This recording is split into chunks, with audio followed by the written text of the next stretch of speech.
Officers were dispatched at 2 o'clock p.m. Personnel to Rich Neck Elementary. And anytime we have a situation where there is a shooter or the believed a possible active shooter, officers are going to come from all over. So there were officers from different areas there. At 2:04, 2 sheriff deputies arrived at the school and entered the classroom where this shooting took place. And we'll talk a little bit shortly here. There was not an active shooter going on throughout the school. Everything happened in one classroom. 2 sheriff deputies entered at 2:04, and about 8 to 10 seconds behind them, 2 officers entered. When they entered the room, they found a 6-year-old child that was being physically restrained by a school employee. The child became a little combative, actually struck the school employee that was restraining him, and officers then took control of him and escorted him out of the building, placed him in a police car with an officer inside and outside that vehicle. Once that had occurred, there was a systematic evacuation of rooms and hallways for safety. So we still weren't sure exactly what all we had at that point. On the timeline, I want to go back and talk about the other response. As we said, at 2:04, deputies and officers responded. At 2:06, medics arrived at the school. At 2:07, the medics were cleared by officers to enter the building, that room was safe where we had someone had been injured.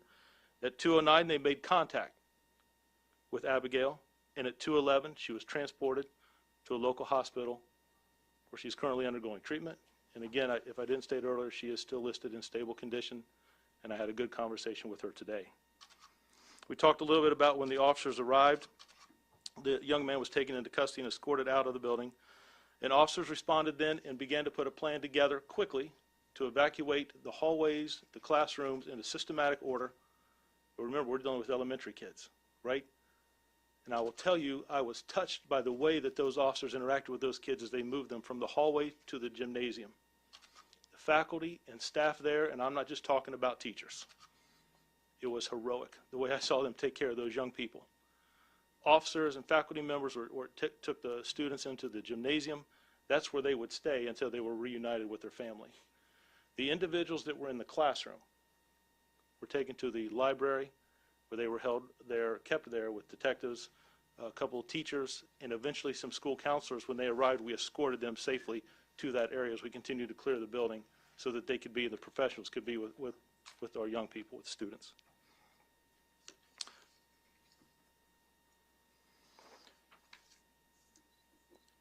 We talked about the detectives and counselors that were escorted there to make sure that we had professionals with the individuals that had been in that room. Once the building was safe, forensics entered the classroom and processed the crime scene. I want to share with you what we recovered there. 1 spent shell casing, a backpack, a cell phone, and a 9mm Taurus firearm was recovered. The firearm was recovered close to the student's desk where the shooting occurred. Mrs. Zwerner was providing class instruction. The 6-year-old child displayed a firearm, pointed it at her, and fired 1 round. There was no physical struggle or fight. She was providing instruction to her class. There was 1 round fired. Abigail took a defensive position, and what I'm sharing with you is because she has allowed me to share it. She took a defensive position where she raised her hand. The round went through her hand, exited the rear of her hand, and into her upper chest. And that's as far as I want to go with that. I'm not a physician, and the complications there, but that was the injury as she leaned back and took that round. She suffered a gunshot wound, but she was still able to get all of her students out of that classroom. From the video surveillance we have of the hallway, you can see the students running out of that classroom across the hall into, and I'm estimating about 17 to 20 students out of that classroom across all into other classrooms. Mrs. Werner was the last person to leave that class. She made a right turn and started down the hallway, and then she stopped. And she turned around. She turned around to make sure that every one of those students was safe.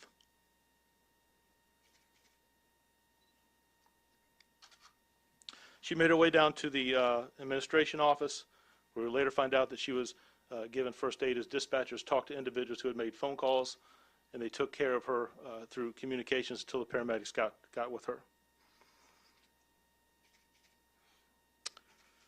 Several faculty members were interviewed at the scene. Others, there will be follow-up interviews. There will be follow-up interviews with Abigail. The students that were there, we will work with child psychologists who are trained to interview children. We'll work with them and want to talk about what they saw in their accounts. Now, once I arrived, myself and other officers, got a quick brief assessment of the situation, what we had, and I wanted to get out as quick as we could to our community and our parents, right, that we did not have an active situation, the individual was in custody, and that there was no longer threat. I tried to explain a little bit about how children were being moved to the gymnasium. We'll work with our school board members and faculty and staff there, our sheriff deputies, that came all together, and we had a systematic process of releasing a child to their parent. They were identified, and we got them back together. You can imagine there was some frustration by parents wanting their children back, and I can understand that. Myself and the mayor worked the line as parents lined up, calming them down, reassuring that their students were okay. But you saw tears and frustration, anxiety, and I appreciate that, sir.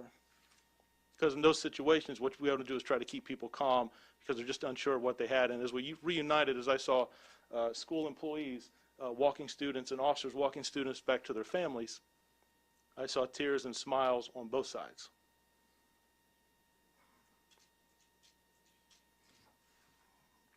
Almost in that moment of seeing our fire department, sheriff's department, police officers, school board members, school officials working together to reunite those children and loved ones, and the care that they took for those young people, it was amazing. Laughing, supporting, holding their hands, talking to them. I saw children in the gym that were making fun of officers and officers making fun of them, just bonding and trying to make that situation that we're dealing with the best that we could. They remembered how important those young people are in that time they may never forget. The parents of the 6-year-old child were contacted by the police department and asked them to meet us back at police headquarters. They did so, and at that point is where we interviewed the child and his mother. We determined that the firearm was in the residence where they lived, and the child had obtained that firearm, placed it in his backpack, and brought it to school. He was brought to school that day by his mother later that morning. The 6-year-old child brought to school, like we said there, and it was determined we wanted to know about that firearm. It's one of the things that we did in our press conference there. Was one of the questions I had. Where did that firearm come from? The firearm was legally purchased by the child's mother out of York County. Detectives, so after we had this information, like I said, this is unprecedented. We're dealing with a 6-year-old. Detectives talked with Human Services and Child Protective Services, our Commonwealth Attorney's Office. I've talked to Mr. Gwynn several times, as late as last night and this afternoon. The Community Service Board, which addresses mental and behavioral health. Due to the age of the child, we made these contacts and conversations to seek guidance on possible services, because none of us have a lot of information dealing with something like this. Based on this conversation, an emergency custody order was initiated by detectives, and the 6-year-old child was transported to a local hospital where he was evaluated. The CSB, Community Service Board, determined that a temporary detention order would be obtained from a magistrate, and the child is currently receiving treatment at a medical facility. Now, the department will continue to conduct this investigation, which will consist of follow-up interviews. We want to talk to the individuals that were in that classroom with help of a child psychologist. We want to meet with Human Services or Child Protective Services to see if there's any interaction or any cases that they have with the family or the child. And we also want to work with Dr. Parker and his staff, which have been extremely forthcoming with information of any issues they may have dealing with the child's behavior or any behavioral issues or concerns. I'd like to reiterate, and I said that night, I just want to reiterate that this shooting was not accidental. It was intentional. Now, I believe And I told her today, I believe that Miss Zorner, Abigail, that she saved lives on Friday. I cannot be more impressed with the faculty and staff of the school. I can't be more impressed with those children, the way they exited the hallways and went with instruction, the officers and deputies who talked to them, some holding their hands as they walked through, and the number of school employees that came in and we escorted to the gymnasium and even to the library to work with those young children. And I also want to thank all of our federal partners, state and local officials who've called and asked if there's any support that you need from the governor's office, all over the state, but primarily around our surrounding jurisdictions. Is there anything you need? And I believe that's because of the relationship that we have. So as we go forward, those are the conversations we'll be having as we continue to put this investigation together. There are a lot of things that we need to continue to do. We're only 3 days into this investigation. But I just wanted to share with you a little bit about our response, what we had, a little bit of the timeline, what was recovered, and what we have done at this point and where we are as we go forward to have those conversations with our Commonwealth Attorney and the CSB board on the best avenue to go forward in this situation. I'll take some questions at the end. At the end, I want to make sure that Dr. Parker and our mayor speak, but before I step away, I just want to say that I am appreciative and thankful of the partnership and the relationship we have, and I want to thank you for your being there and just kind of all of us working together. I think that's what makes this city great. Horrible situation happened that we were able to come together. So I just wanted to say thank you.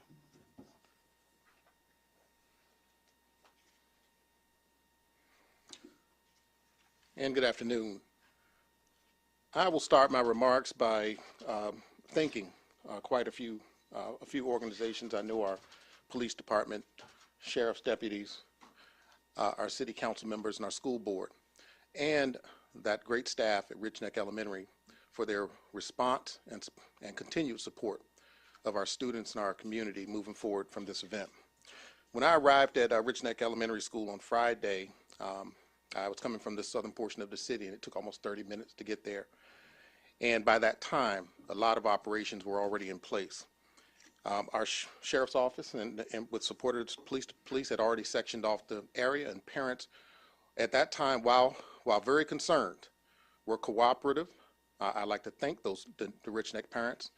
They were very cooperative. They allowed us to put operations in place. They allowed Chief Drew and team to continue to search the building, and they allowed us to put a reunification plan in place in a very fairly short time, which allowed us to identify parents or guardians and make sure that they were reunified with their students. It took approximately 3 hours to complete that reunification process, which I thought, under the circumstances that we were dealing with, was very well done. So I'd like to thank all involved there. My remarks, we are very pleased to hear that our teacher, Abby, is improving. I look forward to seeing her soon. And we are continuing to support the staff of Rich Neck Elementary and the students. As of this day, all students who were in the classroom in that incident we've been offering mental health supports. We've reached out to those families. We've continued to reach out to the Rich Neck Elementary staff to offer any mental health support as needed, and we have created a helpline that allows any parents or any community members who need support to contact that helpline, even if it's just a matter of talking to their child about what occurred. We also continue to offer that support to all of our staff in Newport News, teachers, families, and the community, because an incident like this does not traumatize one community, it traumatizes the entire city. And we're at a point in public education today where we have to continue to do our best to not only attract and retain the best teachers and the best staff that can serve our community, but also ensure that we have a safe learning environment for students to continue to grow and learn. And in many instances, we've had challenges here in Newport News, and we're not unlike many cities across the nation who have struggled with the impact of gun violence. However, we have to be very proactive moving forward, and to that, I say that our first approach this week has been to continue to follow up with the chief in his ongoing active investigation, but to conduct our compliance investigation as well. Whenever we have a serious incident of this nature, we want to unpack what transpired leading up to that incident. And so we can learn from it, not only from a procedural standpoint, but also from a safety standpoint. And we're in that process of doing that first. This is day 3, as Chief mentioned, and day 1 of our compliance investigation. And we will continue to meet with staff, collect statements, and also assess what transpired on Friday. Our next concern is the mental well-being of our faculty, our staff. Not only the staff of Rich Neck Elementary, but our entire division. I've received many emails, some supportive, some concerned, some afraid, and it's understandable. Some angry, and I'm angry. But I know that we have to find a pathway to move forward. And I know that means that while we may be angry or in fear and don't understand all the details of what transpired, we'll get to that point where we can answer all of the questions, where we can clearly communicate what moving forward will look like. And I'd like to also thank those educators, principals, and students who are attending school today. I know it took great steps for some of them to wake up and go into a school building today. And that's the type of educators we have in Newport News. We're committed to our mission. We want to make sure that our students have a place to learn, and we want to continue to work on those areas of safety and other areas that we are going to focus on. So we have canceled classes at Rich Neck Elementary for the entire week, and we're going to use that week productively. We had a very good meeting with the staff today, virtual, and I offered some questions that we want them to answer for us around school safety, what they would like to see take place in order for them to return to the school. What are some of the expectations for us in terms of supporting Rich Neck Elementary and their community? Once we gather that information from the staff, we will start building out a plan for our schools to begin school again. We do not have a timeline at this time for school operations to begin at Rich Neck Elementary. We want to work on the mental health of our staff and really build out a plan with their input that will allow us to proceed forward with their cooperation and the cooperation of our parents and families. We also have set out a town hall for the Rich Neck community so we can start hearing from parents on their concerns, and also begin to share out some things that we may do different moving forward. It's important to note that we have very detailed safety procedures in Newport News Public Schools. We've had 2 instances over the past, this being the second, over the past 17 months that involve gun violence in our schools. We learned a lot from the first incident, but one of the things we have to think, and it was a secondary school incident, it was a high school incident. In no way do I believe that we were fully prepared for a 6-year-old student to bring a gun to school, a weapon to school, and shoot his teacher. And just doing a little bit of research, since 1970, there have been 3 instances over 50 years where a 6-year-old student or less has discharged a weapon in a school. So there's a lot to learn here and a lot to unpack. And I would not stand here and say that we have all the answers. But we're up to the task of making sure that we do what's necessary to make sure that our elementary schools are safe, and that we can minimize any risk of future violence in our schools. So with that being said, we've talked about some of the instances that have occurred. I want to make sure that everyone understands that part of our preparedness is to train everyone in active shooter training. We call it the Civilian Response to Active Shooter Events course, or CRAZE. I believe that every school division across the country should follow those procedures. What we saw were teachers who took immediate response to secure their students, to make sure that they separated themselves from a potential threat, and they responded accordingly. And I believe those types of things will happen through proper training. So with that being said, I really want to raise up our Rich Neck staff for their response, their active response, until the police could get there and really support us during this event. And we'll continue to unpack over the next few days what transpired on that day. How can we prevent it? How can we learn from this event? moving forward, and then we'll share that with our communities and continue to seek their input and feedback. So thank you very much.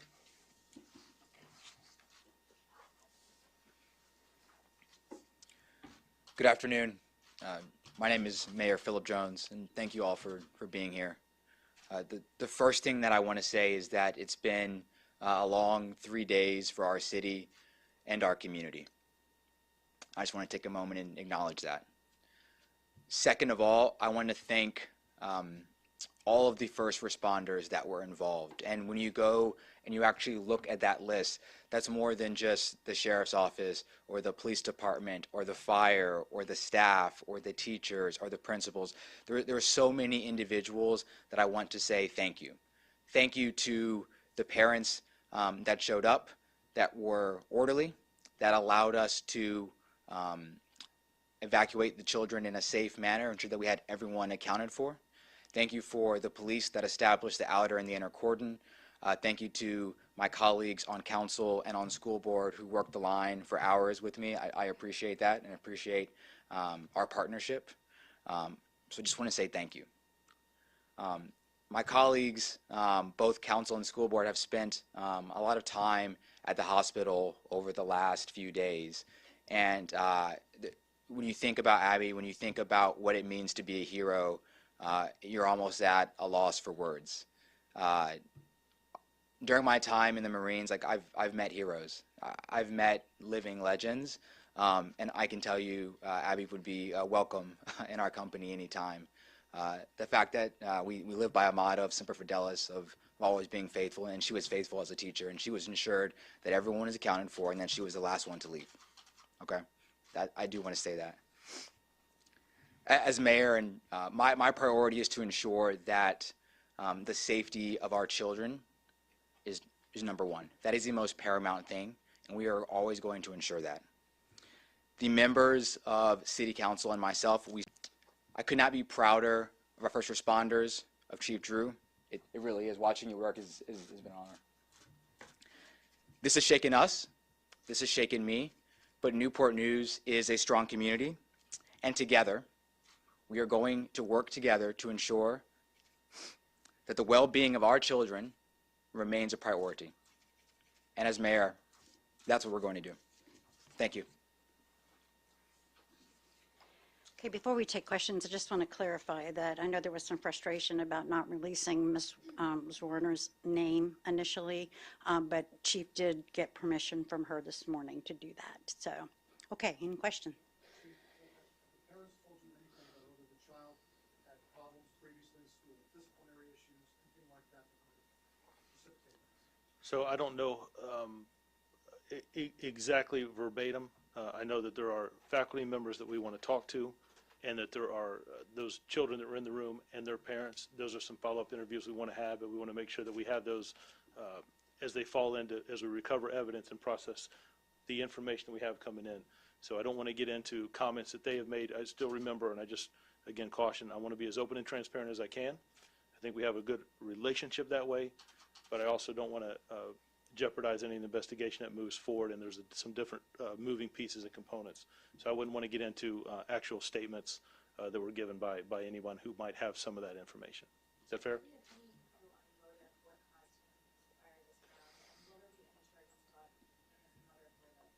Those are two great questions. You know, as we'll work with our professionals, we'll get some information back about some treatment that is being going on right now, an evaluation, and to hear some of those things. As far as charges against family members, parents, there's been a lot of questions. I've seen a lot of posts in the media, and I am certainly not as well versed as others in the social media side, but I've seen a lot of conversation about, are the parents going to be, so talking with our Commonwealth Attorney, we have a great relationship and the utmost respect. I met with him or talked with him. I was with him last night. We talked today. That once the information, right, once all the interviews have been conducted, as the gentleman behind you just asked about, if the parents said anything, once all that stuff is obtained, we know what we know from Human Services or Child Protective Services, what information the schools have, the other interviews that we still need. I'd like the detectives want to go back and have some more conversation with Abigail. We will present that and sit down with the Commonwealth Attorney's Office. They will review that and great comment he made to me today was where the facts are and what the law supports will determine if there will be any charges. But I would be wrong to make that statement now. It'll be where the investigation leads. They're still trying to put all of that together. Sir. Chief, you said you believe this was an intentional act, and you believe the teacher here saved lives in that classroom. Do you have reason to believe that this 6-year-old was targeting multiple people in that classroom? Everything we have at this point that it was intentional. I do believe that. I believe that the actions were at or towards the teacher, but you never know how someone's going to want to react with a firearm, with students, and we're talking about a 6-year-old child. I don't know what all was going through that individual, that child's mind. But what I do know is that she made sure that every one of those kids were out of that room, and she was the last one to leave. And she took upon herself in that situation, after suffering a gunshot wound, to make sure that her students, and she made sure that I understood that, those are her students, that they were safe. So I believe she did save lives, because I don't know what else might have happened if those kids would have stayed in that room. Sir. Superintendent, could you talk about what the plan is to address the students when they come back to school? Absolutely. Our first steps right now is to offer mental health support and then to provide the community with some transparency as far as what occurred and solicit their input in how we will proceed forward. Once those plans are developed, that will involve supports for students. We know that we have a crisis response team that started their work on Friday evening, and they will be there for as long as they're needed once school begins for the students and faculty of Rich Neck Elementary School. So right now, our goal right now is to build out a plan for us to transition back to operations. But it will involve the input of parents, the input of staff, supports for our students as they transition back. And that's as far as I have right now, because I cannot communicate a plan right now without their input. Chief, did we interpret that correctly? The student just pulled out the gun from the backpack out of nowhere unprompted? There was no verbal argument? So there was no physical struggle. There was no fight. The firearm was displayed from his person, not from his backpack. And he pointed that firearm and fired one round. But you were in altercation though last week. Is that still a fair word to use today? So for me, that when altercation was an interaction, maybe that would have been a better word, but I can tell you what I know today, and we got to remember, we were just hours, right? What we know today is that she was providing instruction, he displayed a firearm, he pointed it, and he fired one round. So Chief, the other day, so there was no actual Can you repeat the question? I argument can't hear the between them. question. He just kind of out of the blue pulls out the gun and shoots her. You're asking me, is that what happened? Did he display a firearm and shoot her? Yeah, Yes.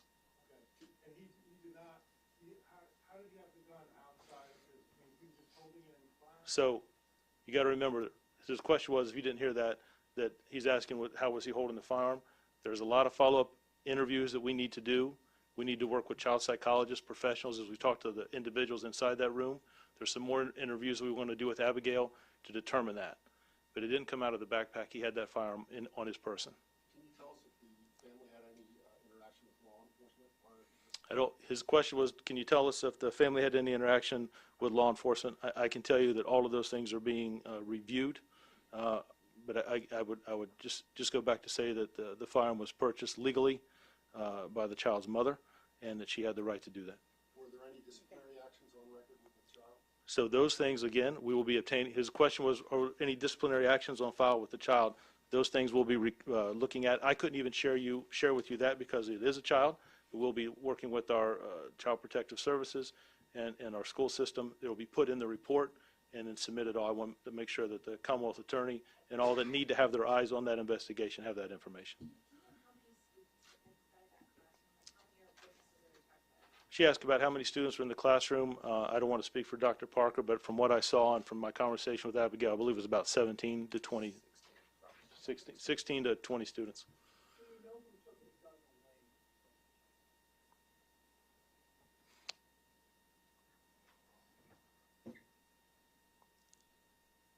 there needs to be some more follow-up interviews before I would answer that question. Okay, is that fair? His question was, can you tell us who took the firearm away from the child? I can tell you that it fired one time. There was a school employee who entered that room as deputies and officers entered that was restraining that child. The firearm was on the floor, and that's where it remained. But there's some more interviews that we need to go through before we go down that. You said that the mother purchased the gun legally, but how was it secured that the 6-year-old could get it? Was it secured in the home or left unsecured? That's a great question.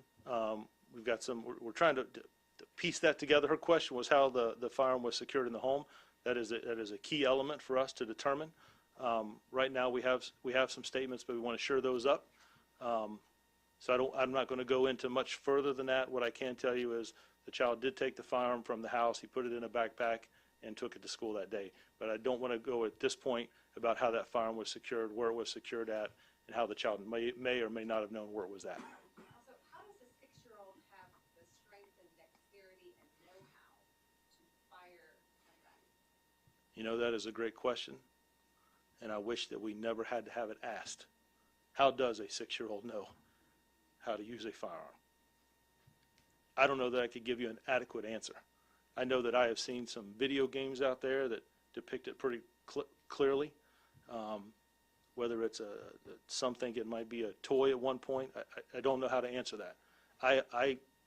It's unprecedented. I don't know how to answer that question. Possible prior experience firing one? I don't know how to answer that question fairly. Is this a general education classroom, and were there any other staff members in the room? I'm not exactly sure what type of class it was, or I mean, Dr. Parker, if you want to touch base on that.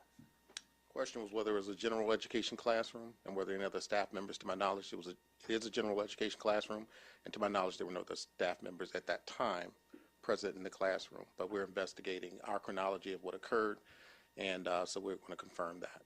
We've received many emails from parents, not of just that school, but other schools in Newport News, asking about the safety of their kids. They're not sending their kids to school from other schools. What's your message to the parents? Are your schools safe, and what steps are you going to make after this to make sure they are safe? The question is, what are we doing to keep our schools safe? We have protocols in place for school safety, and we also provide those our staff and administration training in school safety procedures.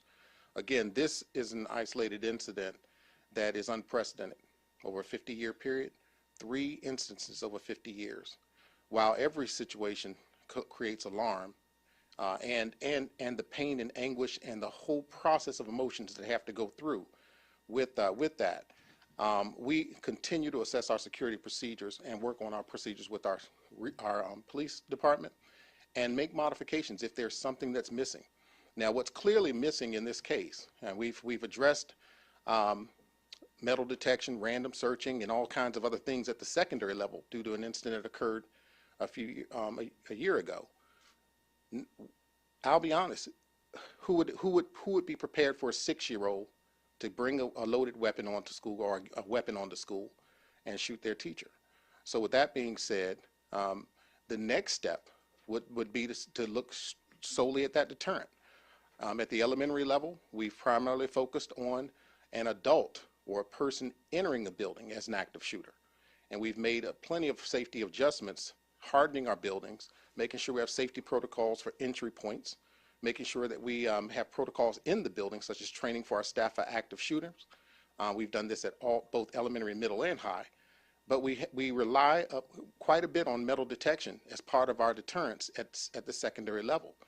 And I believe, and I hate to be at this point where I'm considering this, but we have to start relying on those types of deterrents at the elementary level as well. So our coming out of this our debrief of this situation, it may warrant us to reconsider all metal detectors at all of our buildings, and that may be, at least that's one extra layer of support. Now, I will say, with metal detection and other forms of security, no single method of safety measure is going to completely ensure that no incident will occur in the future. I would never make that guarantee. It requires the support of our community to make sure guns are not in the hands of youth, It requires us to do the training necessary and to have all of the layers of our safety plan in place: video surveillance, controlled entry and access points, make metal detection and searching, hot tip lines where kids or parents may contact us. We avoid a lot of situations with that. Social media monitoring. There are a lot of layers of safety that we are already in place. And this is an unfortunate incident, but I would dare say that we do have a lot of effective protocols in place to maintain the safety in our schools today. This incident right here will cause us to rethink how we handle our youngest children coming into our division. And I mentioned being angry earlier because I know my board members know how I feel about making our schools look anything like a prison or prison-like procedures in our schools. I want our schools to be great places to educate children. But I also understand, and I agree with the sentiment of my staff and parents and families, that if we can't maintain safety or at least get to the point where we can have an effective and safe school day, kids won't learn anyway. So that's where we are right now as a staff and as a community. I will continue to work with my school board, city, and mayor to look at our procedures.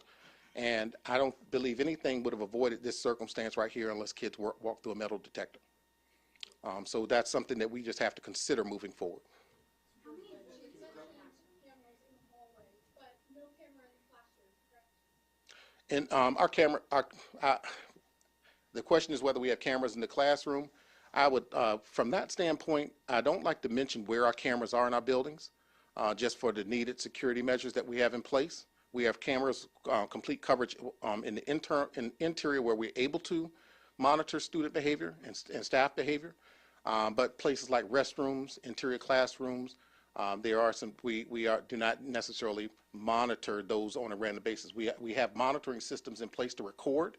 So we currently do not put cameras in every classroom in our schools. So this incident is not on video? That's something I'll have to go back and assess. I know there was some recording taking place and there was firsthand account. But in this particular case, I would have to go back and review the video evidence to see what we have recorded in our school division. And I have not at this time. This is day one. I have not reviewed video evidence at this particular point. Chief Drew has been leading the investigation from a criminal standpoint. My investigation will be completely different. It's from a compliance-related standpoint. Sorry. Superintendent, you had said this is the second incident of gun violence in the Newport News School.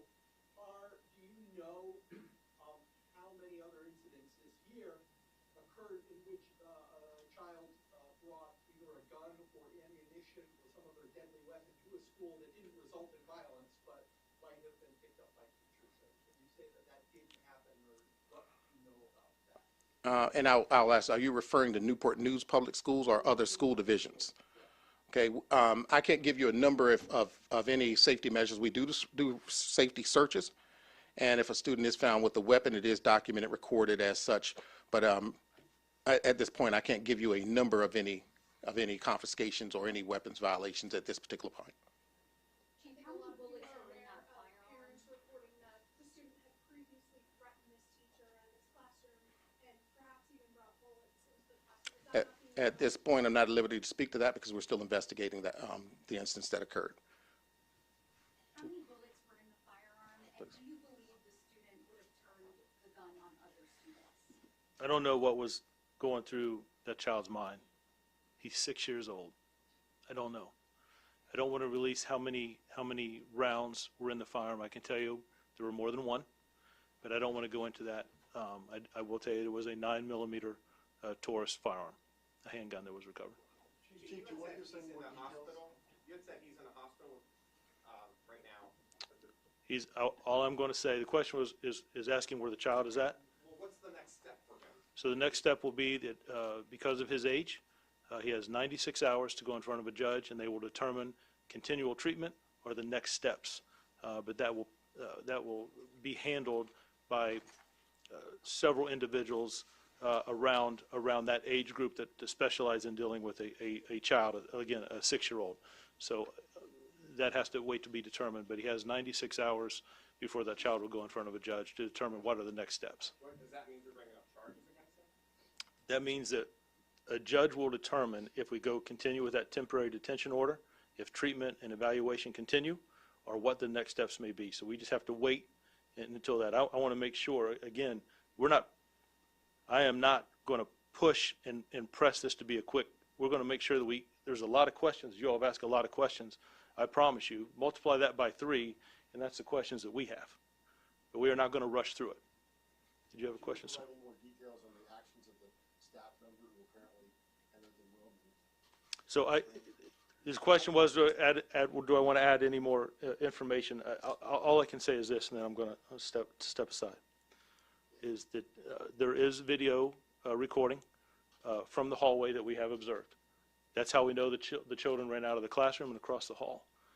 When the gunshot went off, there was a school official, I am not going to release her name or even her position, that entered that classroom and restrained that young man, that child, I should say, the child, I'm not saying young, that child, a 6-year-old child, until sheriff deputies entered and officers entered and held him. I believe that the child struck her once or twice, and then she released him, and he was taken into police custody and escorted out of the building safely. Okay, I think that we're going to wrap up now.